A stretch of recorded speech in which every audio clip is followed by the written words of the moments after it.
right, well, welcome everyone as we are appearing on the screen in front of us. Isn't this a new world of technology that we live in these days?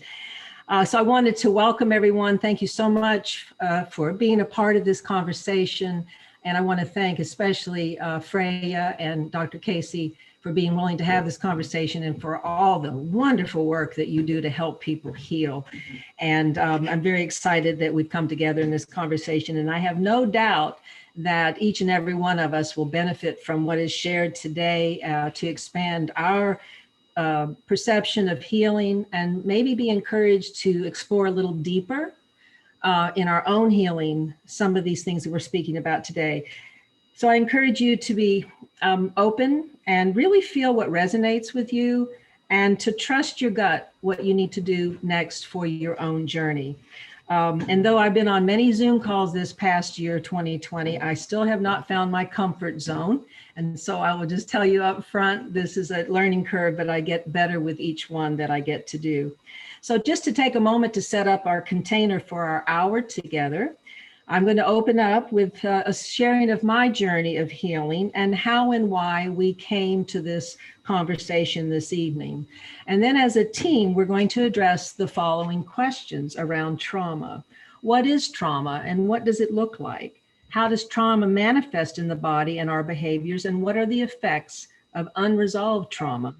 And how do we heal trauma and what are the steps to the resolution?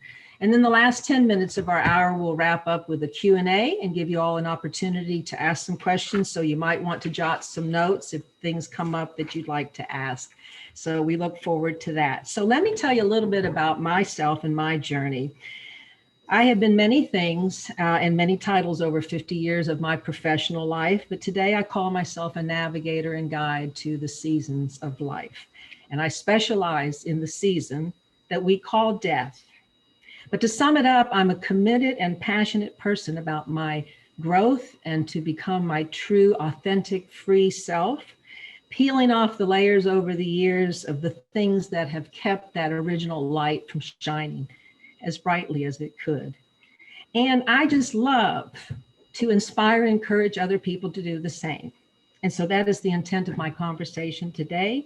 And if you feel me a little choked up, I get choked up about this because it's so profound to grow and change in this way. I'm not an expert in trauma, but I've done a lot of work in healing trauma in my own life, and I have had the most profound effects and results from that. My passionate and focused journey started in my late 20s when I got onto a spiritual path. It started out with hours of talk therapy, reflection, endless intensives, both in the wild nature and within four concrete walls sometimes with many people, searching and wanting more out of life or just to get some relief to the pain that they keep carrying around. I knew that I carried patterns and issues from my childhood, with a domineering and sometimes abusive father and an intelligent and wonderful mother, yet submissive, and she was oppressed. And of course, I had issues and challenges just being an independent, strong woman born in the 1950s. And then throw into the fact that my parents came out of World War II, and my mother was a German exiled out of Nazi territory with 2.5 million people. And so that in itself gives you a lifetime of issues and trauma to heal and patterns in the body. I was also introduced to shadow works in my 30s, which was a profound healing in my journey. It helped me to put a light on and own and transform much of the damage and the patterns that I had developed with the relationship with my father and living in that household. I also worked with a spiritual advisor for many, many years who also did visceral body work and cranial sacral work. And she used to talk about energy cysts that we would hold in our bodies from trauma, from accidents, from experiences, and sometimes from ancestral energy that needed to be worked with. It was in the unseen. So I was familiar with this and had gotten some results through the years. All these hidden saboteurs running our lives, and we don't even know it until we shine the light on it. And by the way, I wrote this so that I could stay on task and get everything in so that we could turn it over to the experts to talk more about trauma. So fast forward, I'm now in my mid-60s. And I feel like I'd accomplished a lot. I'd healed many things in my life, and I probably was more comfortable in my skin, my own skin, than I ever had been in my life. But I found that there were still patterns, behaviors within myself, things I just couldn't get to the root of, no matter how much I tried and how much work I did. I was actually getting quite tired in my mid-60s thinking, what's the point? Why not just coast in out of this earth, and why have to work so much more on my growth? Well, that's not an option for me because I want to live life fully and accomplish as much as I can while I'm living. After a tumultuous few years of an intense health issue, I had a tragic loss in my family and a sudden breakup with a beloved. It shook me to the core of a familiar retching pain.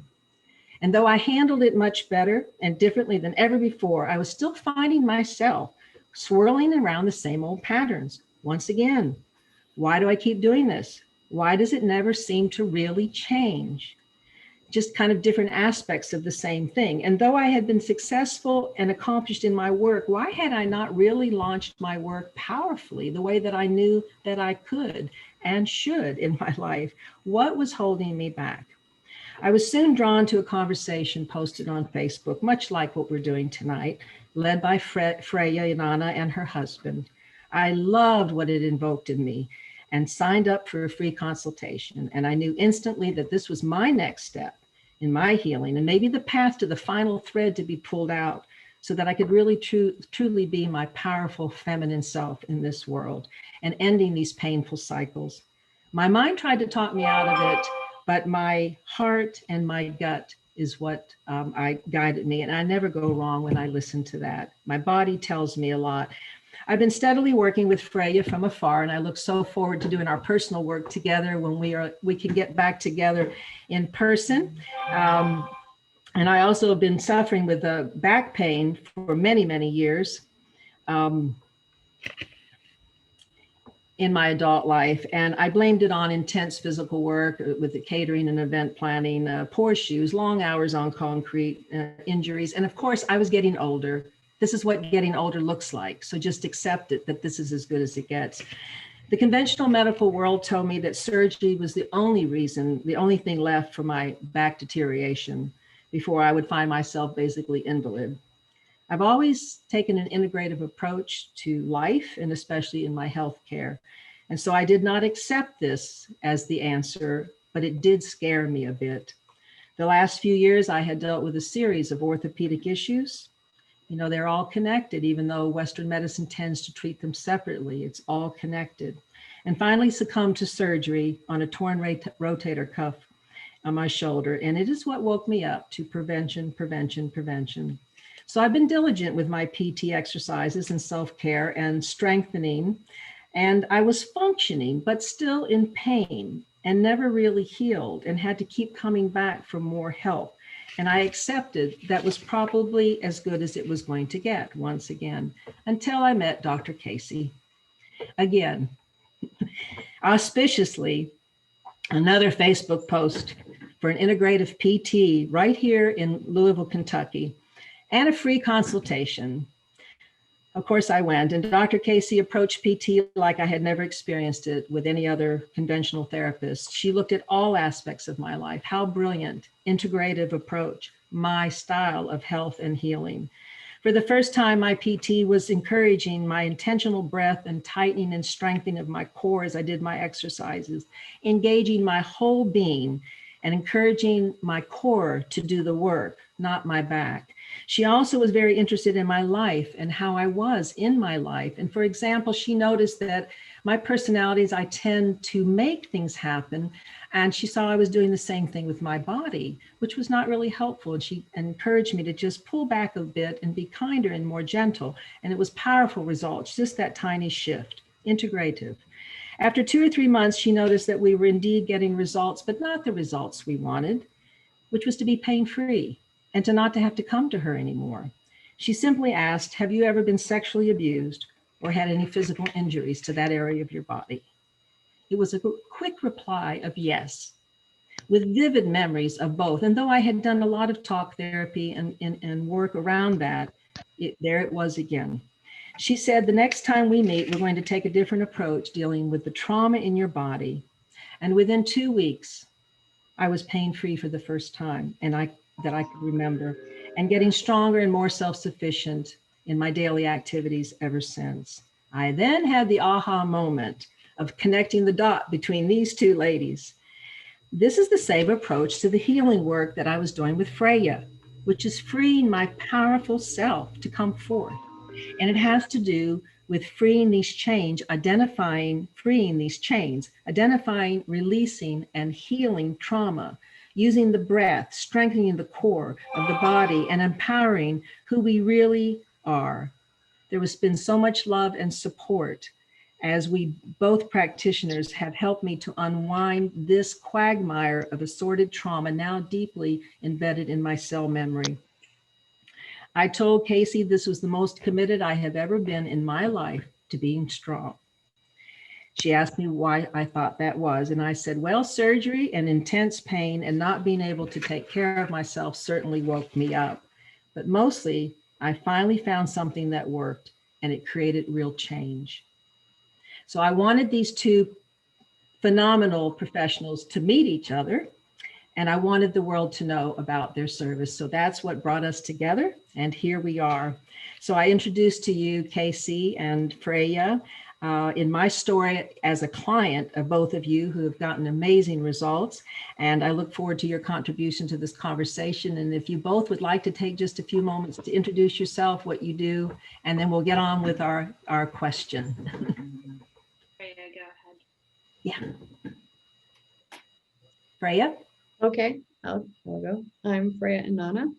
I am an integrative mental health advocate and professional, as well as a trauma release facilitator. And my history, like my background, is in nursing and midwifery, and I've done a lot of study and in the realms of mental health as well as trauma release. We've been doing active trauma release work hands-on with people for 5 years now with incredible results because we take an integrative approach. And I left a polygamous cult myself 10 years ago and dove into that realm of doing the deep work and really finding that trauma really lives in the body on a body level, no matter what kind of trauma we've experienced. And all trauma, all abuse, all of it is abuse of power. And so it lives in the body. And so we love this work, just love it and passionate about it. Thank you so much, Freyja. And Dr. Casey. I am a physical therapist with my doctorate, and I have been working for 10 years in that field. And you learn a lot about, the science and the Western-minded approach. And there comes a time where that just isn't quite getting everything. And you get a little frustrated with the limitations. I guess I got very frustrated with the limitations of not being able to help certain patients get past some of those blockages, whatever they might have been, and started looking into some other things and started developing more of a yoga therapy training. And then eventually a health coach and Ayurvedic training as well. And then through that all, doing my own mindfulness work and research and practices, and really seeing how all of these pieces are really necessary in order to be able to heal. And while a lot of times I come from the physical manifestation of pain and how that functionally limits somebody, it's amazing how that functional limitation affects way lives. And so that's really where we come together with the integrative approach, and where I come together with that is balancing the physical therapy side of things, right? Because movement is incredibly important, right? But also, how do you view yourself? How do you view the world? How do we treat ourselves? How do we treat others? And all of that kind of comes together, and how we live our lives, and trauma can have a profound effect on that. It doesn't affect everybody I see, but it's amazing what small traumas can do over time. Yeah. And sometimes we just cast them aside without fully giving them the space that they need to be processed in our body. And it's really important and vital that each one of us come to terms with those things. And there's a variety of ways to do that as we go on. But it's always so amazing to hear, and Diane, thank you so much for all of your story there. It's just amazing to hear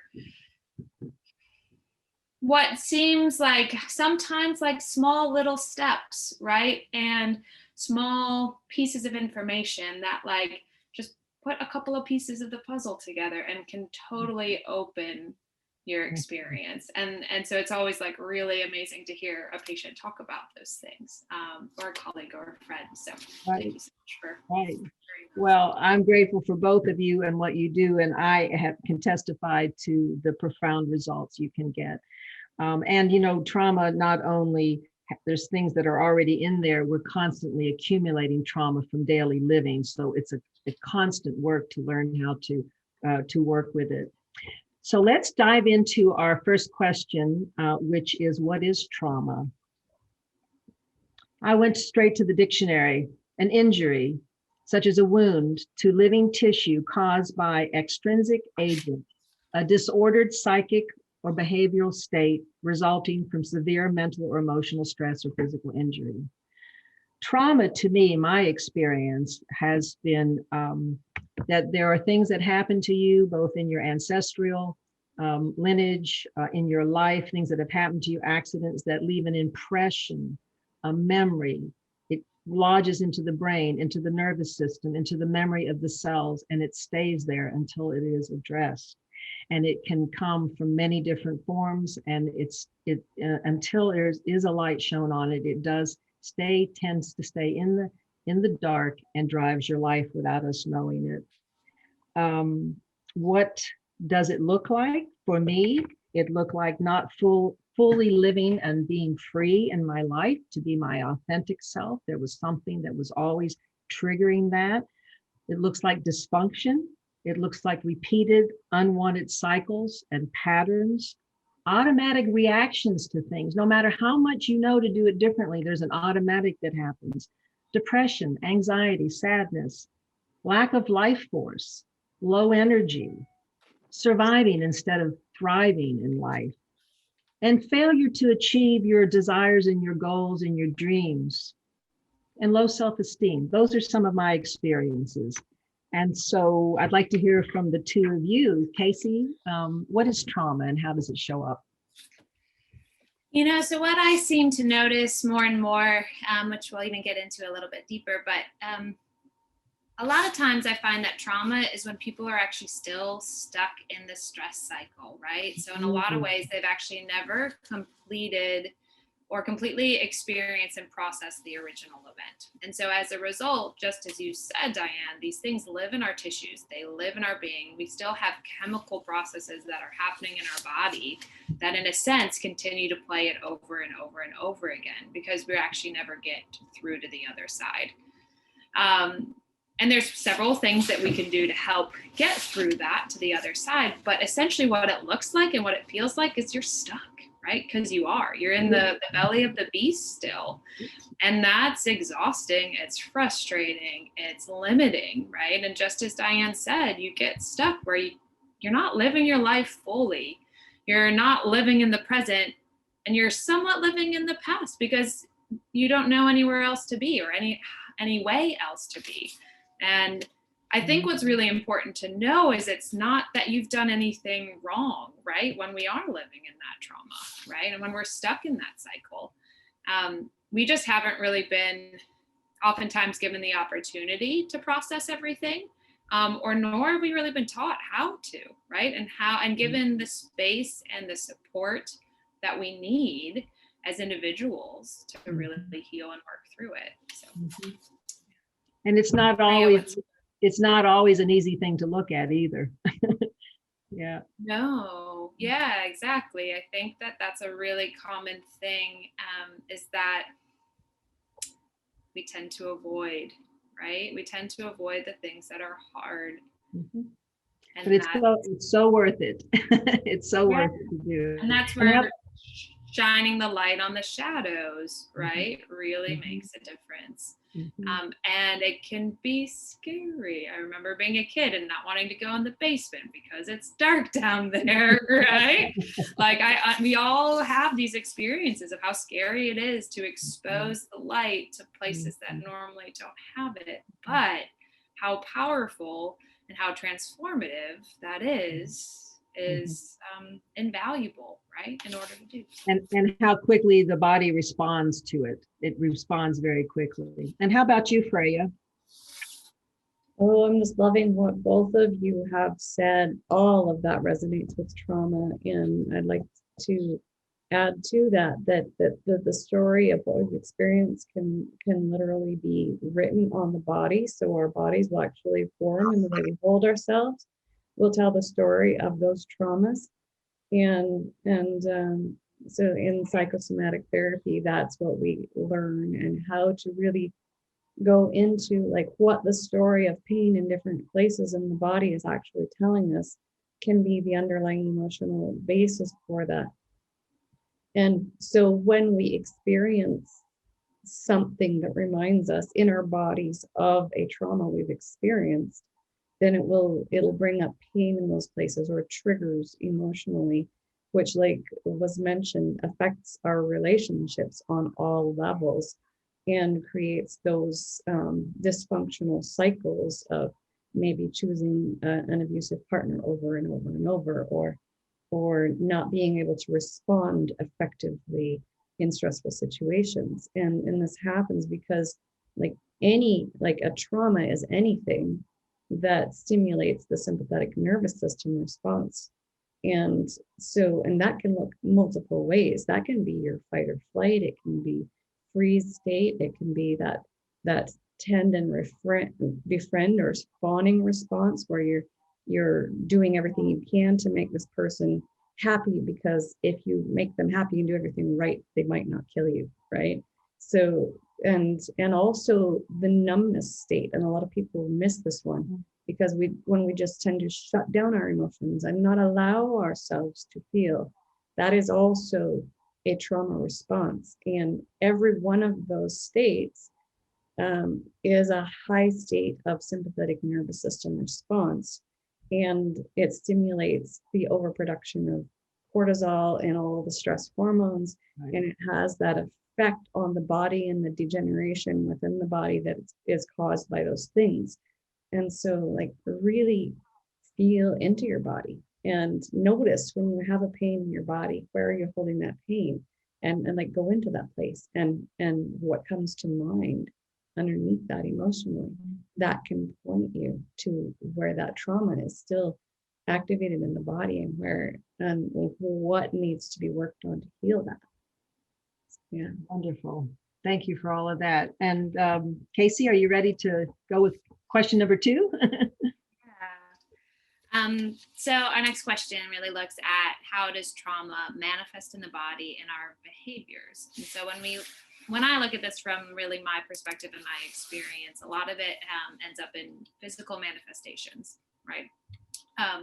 So oftentimes, as I touched on a little bit before, whenever there's a painful experience that you've had in your past, we tend towards avoidance of that. And as we avoid both the actions, we start to change our positions. Our muscles start to change, right? Because maybe we had a painful movement, even just reaching overhead, right? Now, from there on forward, we have this association that that's painful to do. We start to have changes with that, right? Because certain muscles no longer are functioning, and things will get tight, stiff, overactive, and underactive, right? So that's just the basic foundation of just physical avoidance of activity, right? But what we also see is this fear associated with these movements or activities, right? Or if it's just because we're fearful of something that has been really traumatic, some of the things that Freyja, as far as just an experience that might not even been a physical one, or maybe it is abuse, or maybe it's verbal abuse, right? With all of that, first thing we start to do is change the way we breathe. As Freyja was talking about, we have our sympathetic nervous system and our parasympathetic nervous system. Sympathetic nervous system is our fight, flight. Our parasympathetic nervous is our tend and mend, our rest and digest. oftentimes the very first thing I start with people is looking at their breath and recognizing that the way we're breathing continues to contribute to this fight or flight response, where we are stuck in this place where we are always having to protect ourselves rather than feeling at ease, right? And that's something as simple as we tend to breathe more into the chest and neck than we do into the belly. And when we do that, oh my goodness, all that tension, people's shoulders lift, right? And it's just amazing, just the people undergoing this kind of day in and day out experience, just the posture that they hold changes dramatically, right? Their breathing, the neck muscles are just so tight, right? And always turned on. And when we do that, it also affects our digestion. So that's another way that trauma is exposed and experienced in the body. Our digestion is not as good, right? Because our breathing changes and we're in that fight or flight and not in that rest and digest. The other things that tend to happen are anxiety, right? And so the feelings of anxiety and how that affects our ability to move, our desire to move, our sleep, right? And how all of that affects our ability to heal, maintain healthy relationships, work as good as we want to be able to work, right? And all of those things. So it's amazing how sometimes it can be one big, large trauma. Sometimes it can be just small, repetitive pieces of trauma, right? That build up that we never work our way through. And then we just continue to make these small or large adjustments in our body that just we carry forward with us, sometimes for years, for decades, and sometimes never get resolved, right? And so what are the effects of unresolved trauma? It's, in what I see, it's oftentimes chronic pain, chronic anxiety, right? And again, as I've just talked about, those things really limit your ability to live your life to the fullest. And definitely is deserving of attention and love and self-care to address. So, yeah. Freyja, how do you see this in your practice? Yes, all of that. And that brings up for me as well, where when we have trauma in our body, whether it's emotional, mental, physical, any kind of trauma that's stored there that hasn't actually been processed and hasn't been resolved, then we have these emotions literally stored in the body. Emotion is energy in motion, and when it's held down in the body and not allowed to be expressed and processed, then that trauma remains in the body, like you've been describing, Casey. And it shows up in triggers, and that can look like an irrational response to what's actually happened, because what happened reminded us at a body level of something that happened long ago that's still stored in the body. So it affects relationships intensely, because the thing that's brought up in the body, even when we're not aware of it, can have nothing to do with the person that's triggering it, because it's actually creating that response right now in the body, like it's that thing that happened however many years ago or months ago. And so it affects our relationships in really, really intense ways. And also that continual repression, it's actually depressing our emotions. And so the longer and longer and more that we hold those emotions inside the body, that trauma stored as emotion, the energy is stuck, and that causes literal depression. Because what depression, because Casey already spoke to anxiety, but with depression, so often what depression is depressing those emotions and not allowing them to be felt, especially our rage, where something happened that we weren't safe to express that, our sadness and our rage, especially that anger and rage. And the more we hold it in, the more it gets pushed down. And then we be like this depression, we're numbing it out. And so then the only time it actually can come out is when there's so much pressure there that then it explodes like a pressure cooker. And there's this dysfunctional event that happens, this response that it bursts out, and then it causes damage in our relationships and in our lives and to ourselves, and maybe even like physical violence, because sometimes people won't allow themselves to express until it just bursts out, and then they have an uncontrollable response. And then there's more trauma, and then it's, see, you can't allow yourself to feel because that's dangerous. But if we were actually taught and allowed to feel and express in a healthy way and process that emotion and move that emotion, then we wouldn't have these dysfunctional things that happen with our emotion, that then it creates this cycle of, you have, trauma, and then you try to get it under control, and you have these coping mechanisms, and then you get triggered, and then you have a dysfunctional reaction to it. You're re-traumatized, and then you try to get it under control with coping mechanisms that are not actually healing. And it causes the cycle of trauma that happens over and over and over. So the real secret, and this is another trauma, is that we've been taught that you can only experience these emotions and only this much. And expressing any more, there's something wrong with you. So there's a societal level trauma that's built into all of this that perpetuates the trauma cycle. Yeah, absolutely. I'm so glad you brought that up. Yeah. What do you have to share with us about how trauma manifests in the body? Yeah.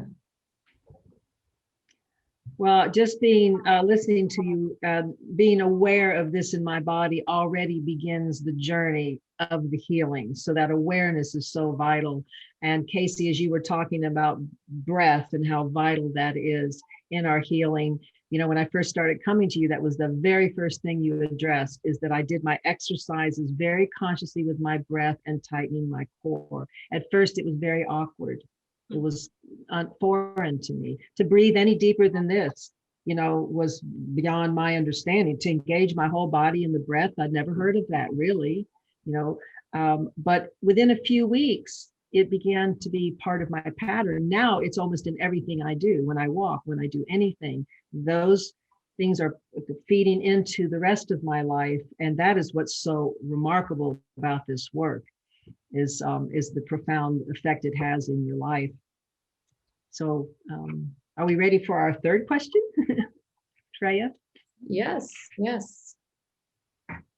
And that final question, and like Diane said, awareness is the first step to healing. It really is, because if we don't know that we have trauma and what's going on, we can't heal it. And that's the third question. How do you heal trauma? What are the steps to resolving creating that resolution to trauma?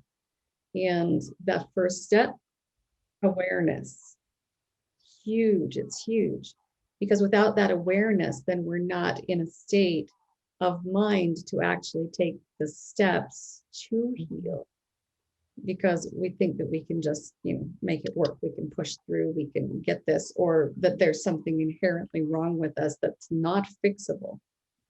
So then we fall into those traps of belief. And so the steps to healing trauma: first, awareness, that's what it is. And then actually using the steps of being able to process, and because we store trauma on the physical, mental, emotional, and energetic levels in the body. There's 4 levels. And this is what Mika and I have referred to as the trauma hold-on. And a hold-on is anything that has separate parts, but it's also one thing. So it's one thing that is the sum of the parts. It's not, you can't take one part and another part and another part and do them separately.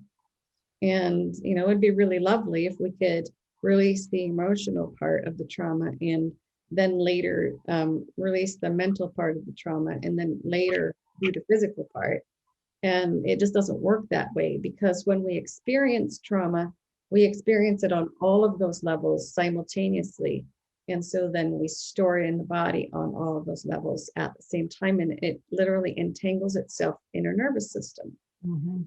So then we must release it on all of the levels simultaneously, and to fully release it. Otherwise, if you only do the emotional release part, then the next time you're triggered physically, then it refills. It's like a battery that refills all the levels, and it's like it was never gone, because it wasn't. It was still stored in the body.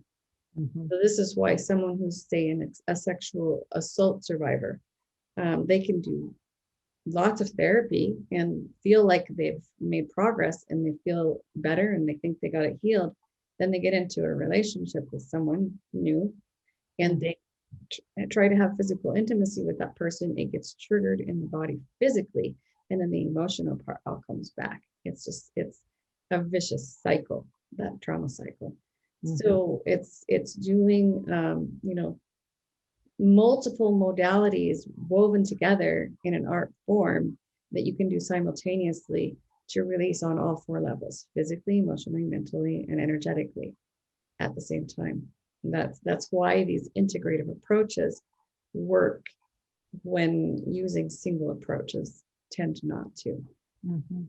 So yeah, it's powerful, just incredible how quickly using that multifocal approach to release on all the levels simultaneously is like magic.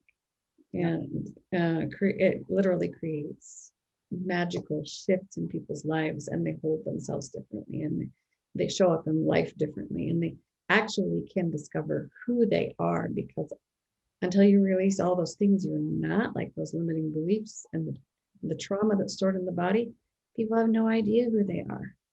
And it's beautiful to witness that unfolding. Yeah. So yeah, Diane, tell us more about your experience. Well, my first thing that I thought of is awareness, and you need to truly want to heal. You want to get better, and to be brutally honest with yourself about what's working and not working. It's so easy to candy coat things or to use a positive affirmation about what's going on when you're dying inside. And so I wrote that down as to be brutally honest with yourself. I think it's a really good idea to have a coach or a guide. It's very hard to do this work alone. I have not, I really haven't had good results trying to do it on my own. Working with both of you and my other practitioner that I have worked with for years.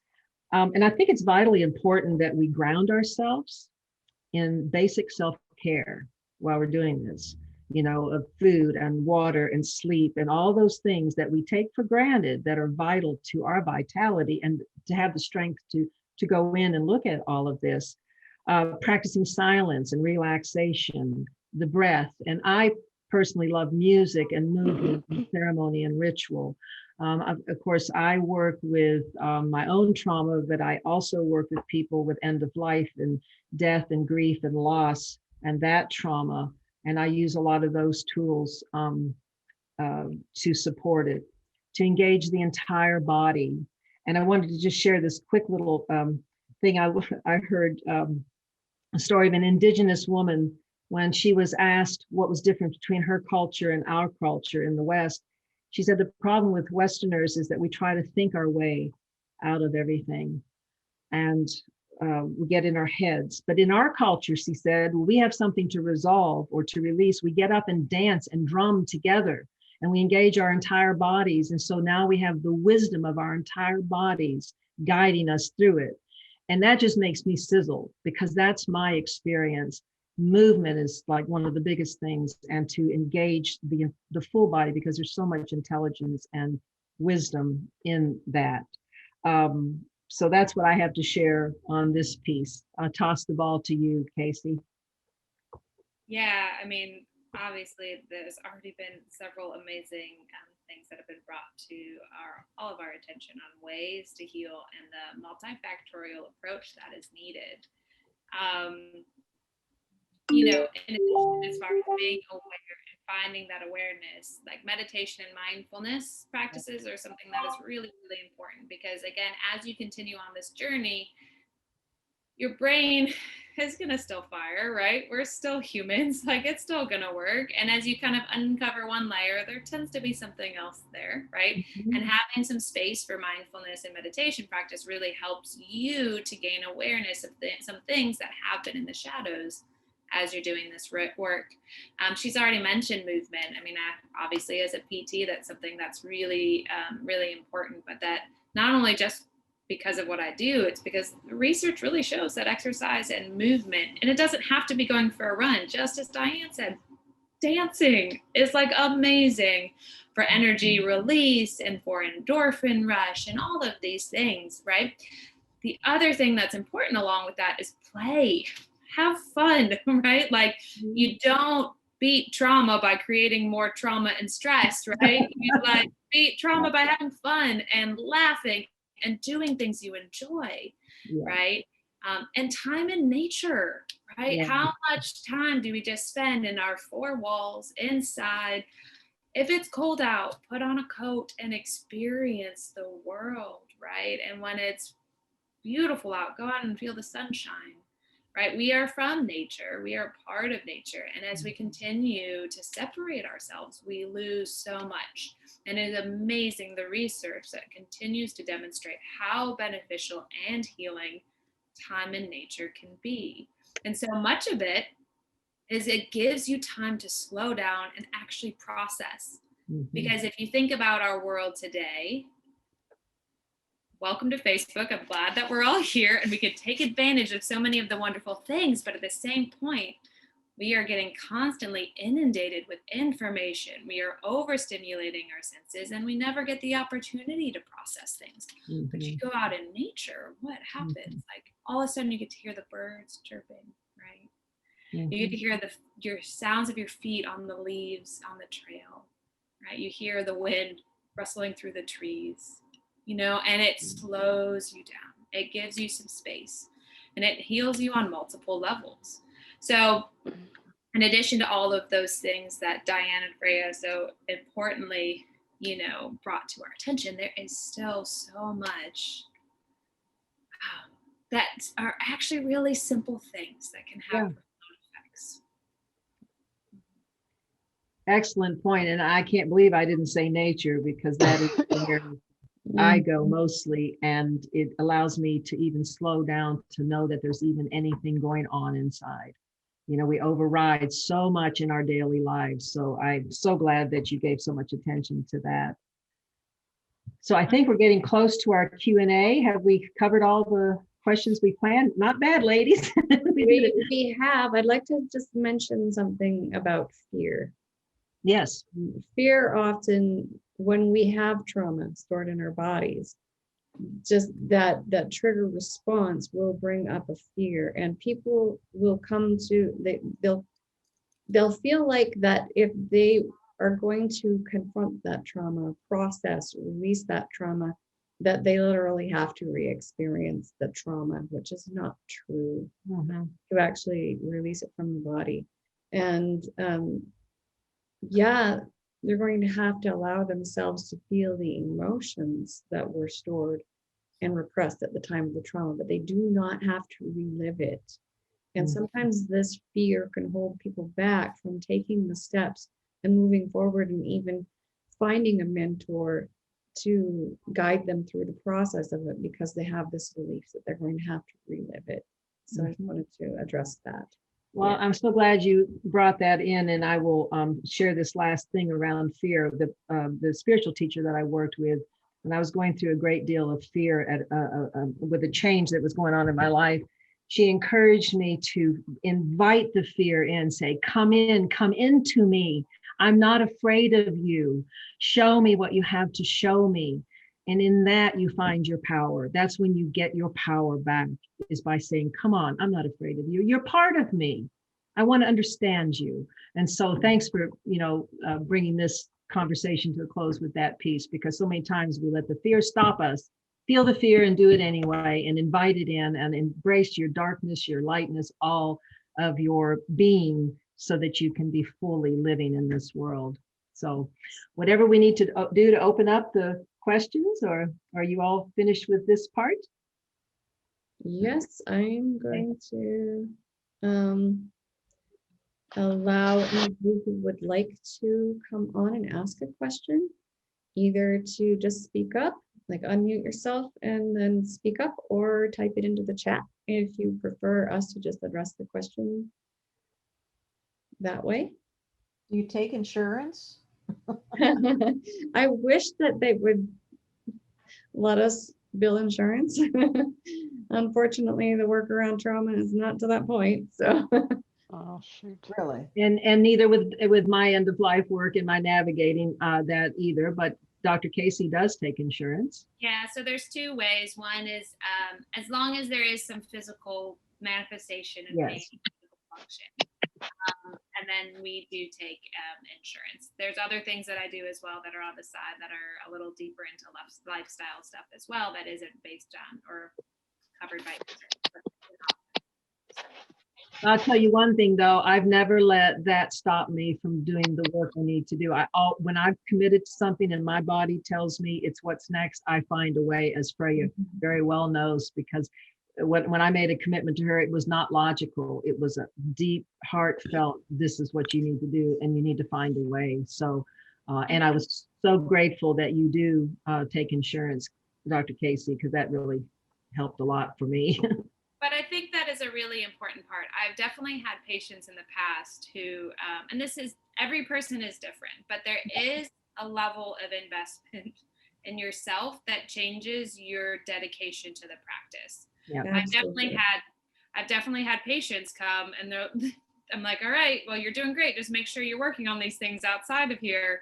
And then they come in and be like, well, I haven't done anything. And I've actually had people say like, I'd probably actually do it if I had to pay for this. Like, all right. You know, like if that's yeah.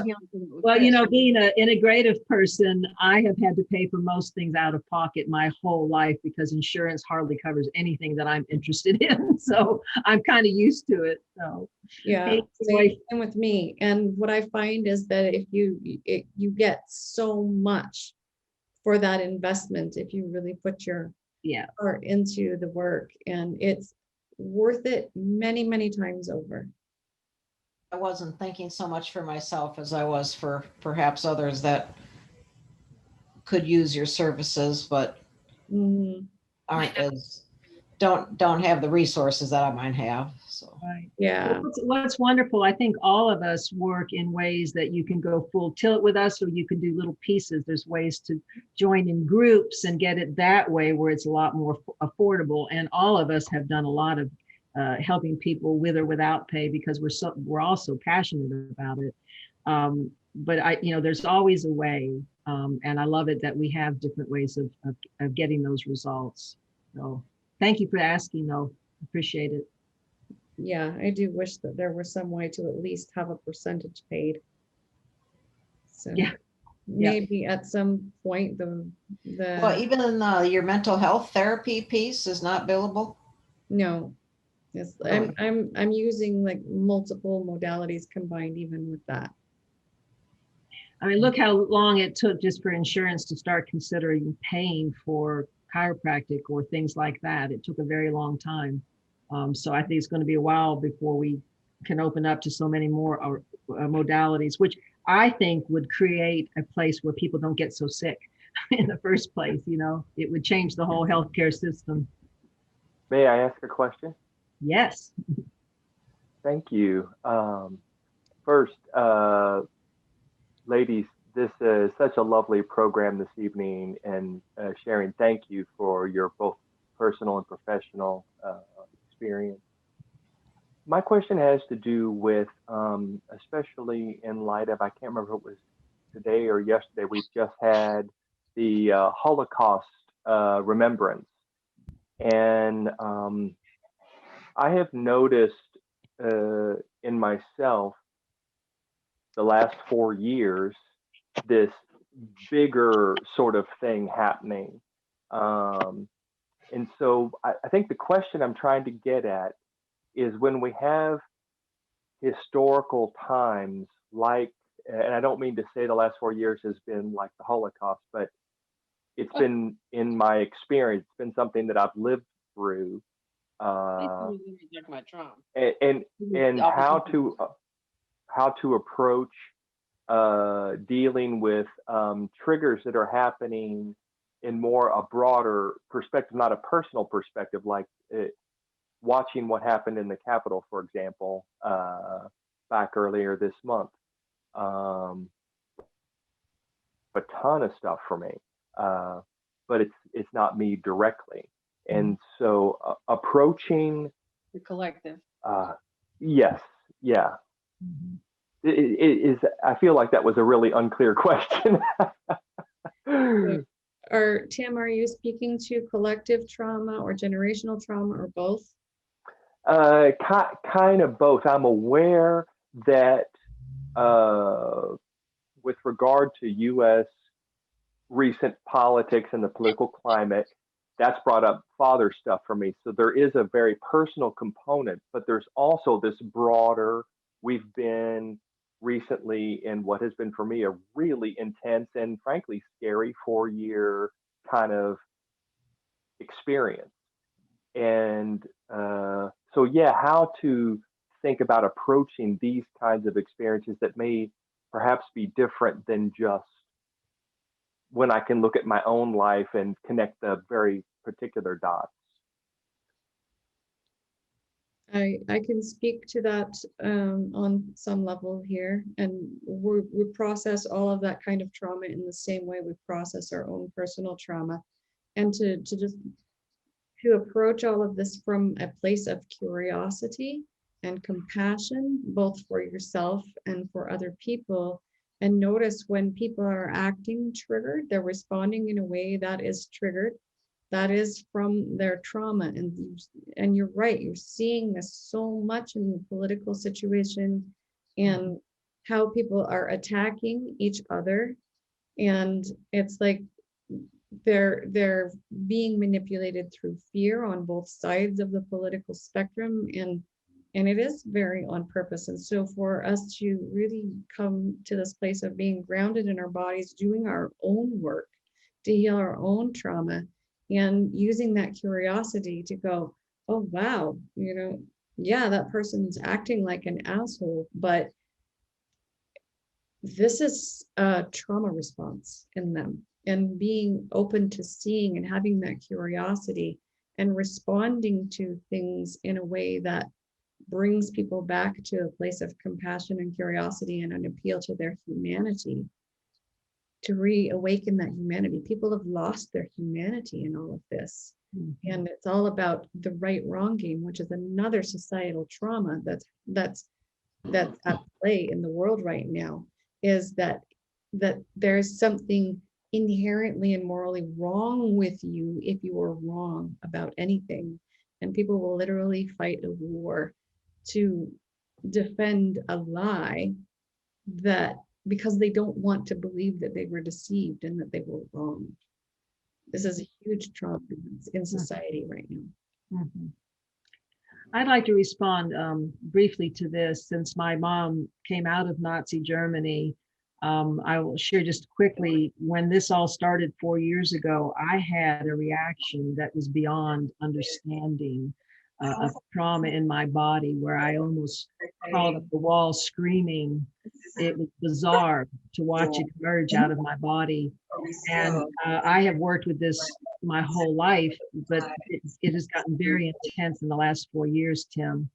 And what I do with it is I face it, I feel it, I actually invoke it. I go and watch things that bring the emotion up. And so many people, when they see me reading a book this thick on Nazi Germany and what my mother and many went through, they say, oh, you shouldn't look at that negative stuff. And I go, no, I have to look at it. It's in me. It's part of me. I want to look at it, embrace it, and own it, and then transform it from that experience. So that's basically what I'm doing. And of course, I reached out, when that happened, I reached out to my spiritual teacher immediately and said, something deep is going on and I need some support through this. So that's what I can add to this. And I know we have one other person with their hand up that I can see and getting close to the. There's one more thing I need to add to that right there. What you experienced is absolutely the picture that Peter Levine describes where with generational trauma, that trauma is actually passed forward in the DNA Yes. of future generations, and without ever having experienced those things, there can be like a smell or some other stimulus that will actually trigger the trauma response in the descendants of those people, like people who were in the concentration camps or experienced these traumas during World War II.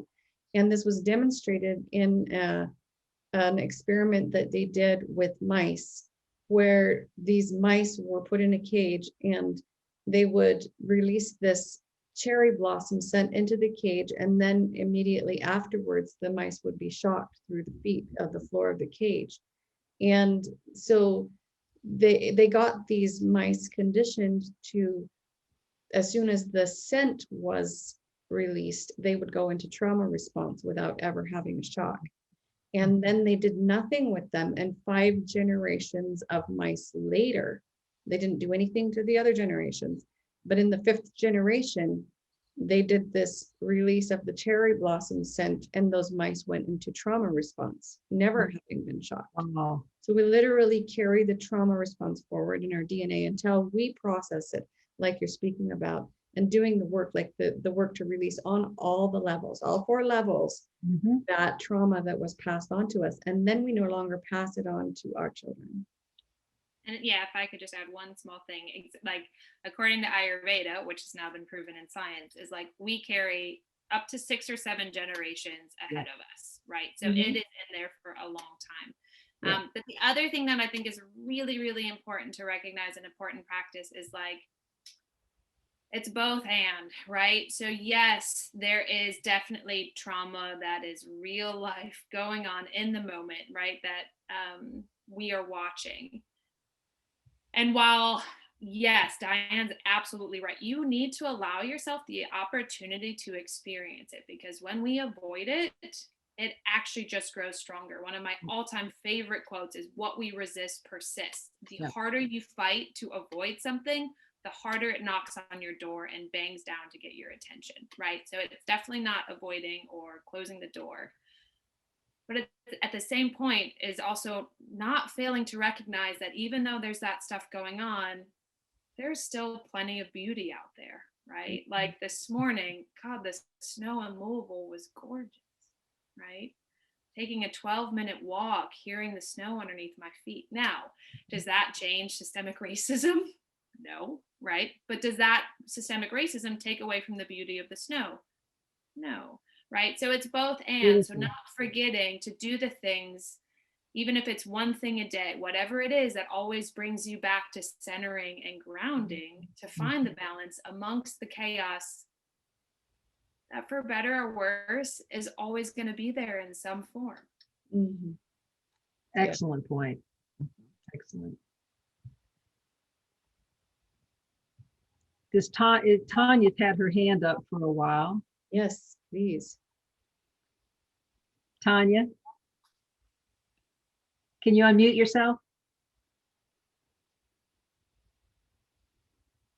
Thank you for this gathering, Yeah. Diane. Thank you. Good to see My you. question is, oh, good to see you as well. Thank you.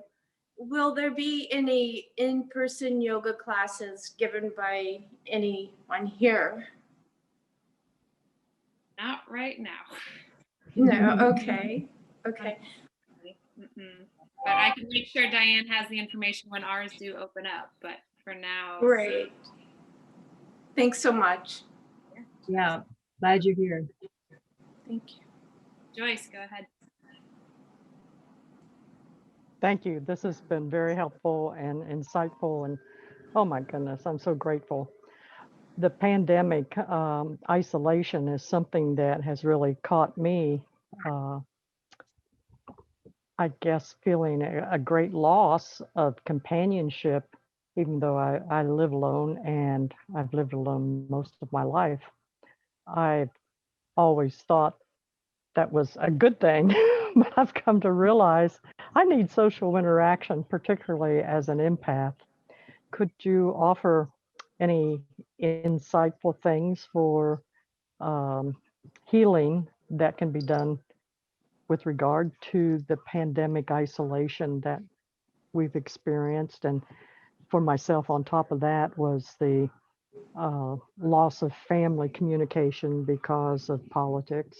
My family is all in Ohio and very avowed Trumpers. Thank you. Well, one thing I would say is we need to get real creative in finding new ways of connecting and not yearn for something we can't have right now. So that has, and one thing I've been doing is getting more sustainable in myself, which has really been powerful for me. I'm used to living alone as well, but it also shook me because I'm used to interaction with people too. So, to find creative ways to connect. And of course, you're so connected with nature. I do hope that you're doing a fair amount of that.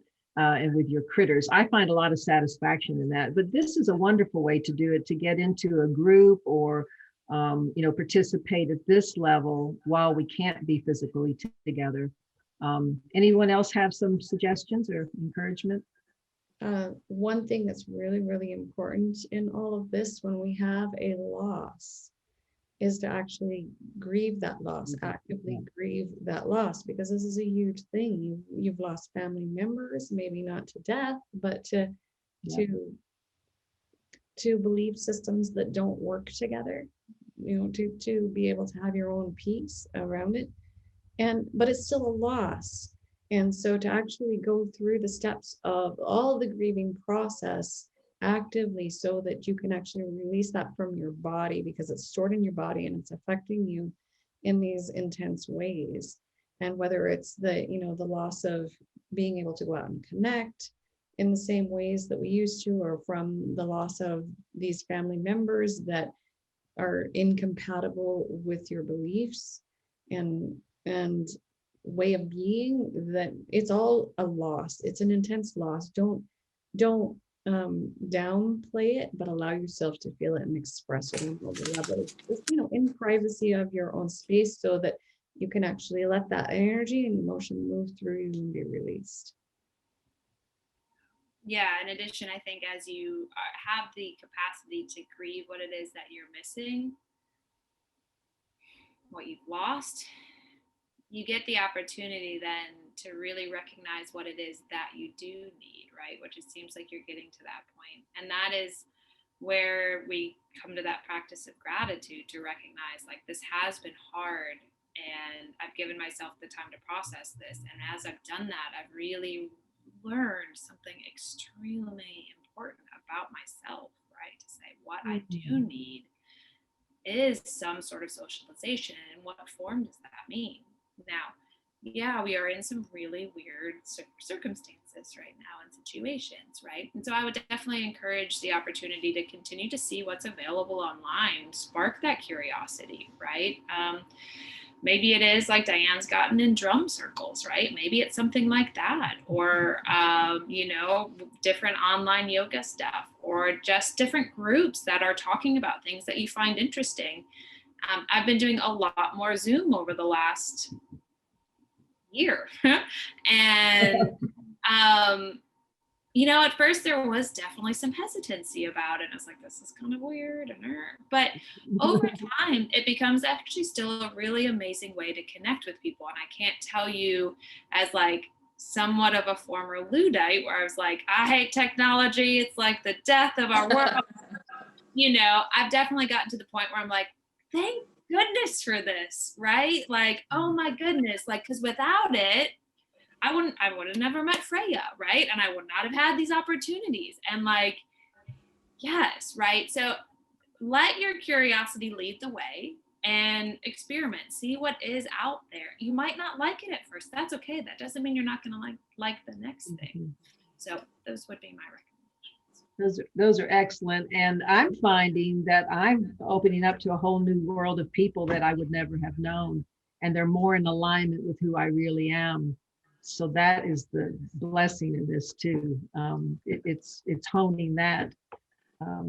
So we'll have to get together too and sit 6 feet apart, Joy. So the weather will break, ladies, and we can social distance outside. It Mhm. will. It But does. I get out in the cold. I have gotten to where Well, I I do, I I do too. like exposing my body to the extremes and breathing the heat from my body out and feeling all that, as you had mentioned, Casey, to feel all those extremes. It makes you vitally alive. And so that's all we see. We don't have to wait for spring. We can find things in winter. And but then, of course, it's easier when it's warmer for people. So a wonderful conversation. There's so much we could explore, as you can see, and we could go down many more tunnels with this. Are we ready to wrap up, or how's everybody feeling? Yes? And notice that there are some links in the comments in the chat box if anybody wants to connect. Diane has a lovely event that she's putting forth there that there's an event link to, and I'm offering a free breakthrough session for anyone who feels really drawn to what I'm doing and wants to learn more and see if it's a fit for them and create some breakthroughs on the call. And Casey, do you have a link that you can share for people to connect with you? Or I did post it. Do you Yeah. see it? Yeah. It came Yeah, through. so Great. you can go ahead and click on that as well. Awesome. And whatever, certain thing you might be struggling with, we can see if I can help. So Perfect. Where's this chat box? There should be a thing that says chat. It might be in their there's 3 little dots that says more down at the bottom of your screen. If you click on that, then you should be able to see the chat box. Thank you. And I wanted to add real quickly that what I posted today was literally hot off the press today. I've changed my website and I wanted to have something. I've been teaching classes in person and meeting with people in person, of course, through COVID. So that'll give you something to get in touch with me and an offering I have. And it may not be crispy clean yet, but I'm always welcome to talk or to, tailor design what you need. So that's how I always like to work. So I just wanted to add that in. I have a quick little reading that I would like to finish with, if that would be okay with everyone. Okay, lovely. I'm just curious, Susan, did you have a question or something? It's a thank you. Oh, I wanted to thank you. It was a very enlightening, and I really appreciate your presentation. Thank you very much. Thank you, Susan, for being with us. So, yes. everybody good? This came across Facebook today, and I went, well, this is perfect for this talk this evening. It's called, this is the reading. The truth about our childhood, and I will say all kinds of trauma, is it's stored in our bodies. And though we can repress it, we can never alter it. Our intellect can be deceived, our feelings manipulated, our perceptions confused, and our bodies tricked with medication. But someday the body will present its bill, for it is as incorruptible as a child who, while still whole in spirit, will accept no compromises or excuses, and it will not stop tormenting us until we stop evading the truth. I just love that because there's a constant call to live fully and to be our authentic, powerful selves. We all have it in us and it comes out in different ways. And there are blocks to that. And trauma is a way in to releasing that. I just encourage all of you to take the next step, and whatever that is for you, reach out to us. And I thank you for this time. I feel so blessed to do this work for both for myself and for others. And just grateful that we have the technology. I hope I get better at it really soon. Freyja and Casey, do you have anything you want to close with? One thing that just came up for me when you were reading that. Okay. That is, that when we are out of alignment with our authentic expression and purpose, our soul loves us so much that it will use our bodies to speak to us and bring us back into alignment. Oh, my, beautiful. yeah, I don't have much to add except for the fact that wherever you are right now is not where you're stuck, right? This is not your permanent self, and there's always room to change and grow. So. Yeah, wonderful. Yes, So many possibilities. And you just need to have the desire and then take the first step. And it unravels faster than you can even imagine. All right. Well, I don't know. Do we just say goodbye? Yeah, absolutely. All right. I hope to hear from some of you, and thank you so much for being with us today. And I did feel like we were together. It was a form of connection, and so we should do more of these kind of things. So, all right. Thank you all so much. This was wonderful. Thank you. Bye-bye. Thank Love you. to everyone. Thank you. Bye-bye. Bye-bye.